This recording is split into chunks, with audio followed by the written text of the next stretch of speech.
That's really Oh, is it? Yeah. So you're It's a thing that probably had the same approach today, because the point of Huge was that it was a joke, because it was only 5 of them. And they had to form an agency because they had to get paid by a client, which was IKEA, so they built the IKEA website between the 5 of them and for the agency. It's now a full-service digital agency within the Interpublic Group. Full service means that we don't commit to doing one thing, because that means when a client comes along and says, can you do this? You go, yeah, we're full service.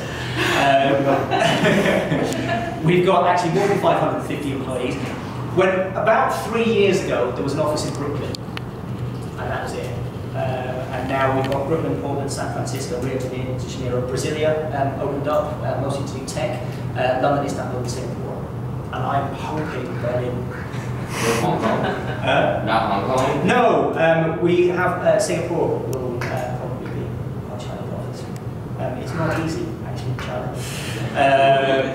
But yeah, it's definitely somewhere we're looking at. Broadly speaking, the idea is that if you have, we want to start working with more global clients. We did have quite a few global clients, but we tend to have very big American brands, very big UK brands. But the convention is that if you have a multinational client, if their headquarters is in the States, then the US office will do it. If their headquarters is in Europe, then we'll do it. And if their headquarters is in the Middle East is actually still us. Far East will be Singapore. That's the idea. So we do Unilever, Unilever are based in London.